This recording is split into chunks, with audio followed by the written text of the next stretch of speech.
সামাজিক স্তরে আমাদের এখন যা অবস্থা, এই যে একান্নবর্তী পরিবার ভেঙে গিয়ে বা সামাজিকভাবে যে আমাদের মেলামেশাটা কমে যাওয়ার ফলে যে নিঃসঙ্গতা বা একক জীবনযাত্রা শুরু হয়েছে বাঙালির নয়া উপনিবেশ হাত ধরে, সেখানে এই দুর্গোৎসব একটা অন্যতম হাতিয়ার, যেখানে সবাই মিলে একসঙ্গে একটা উৎসবকে কেন্দ্র করে আবার মেলামেশা গড়ে ওঠে। সেখান থেকে এটা খুবই ইম্পর্টেন্ট।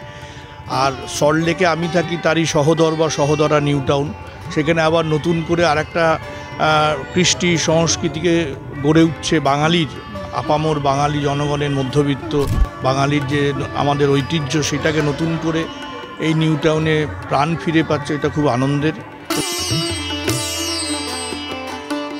ভাবনাটা হচ্ছে একটা আমাদের হারিয়ে যাওয়া শিল্প বাংলার। তো এটা একটা অধি পুরাতন 600 বছরের আগেকার খেলা। সেই খেলাটা বাংলারই একটা শিল্প এবং সেটা একটা লোকশিল্প ছিল, এবং তার উপরে এটা একটা আর্ট ফর্ম বাংলার, যে সম্পর্কে বাংলার মানুষ কেন সারা পৃথিবীর মানুষও অবগত নয়।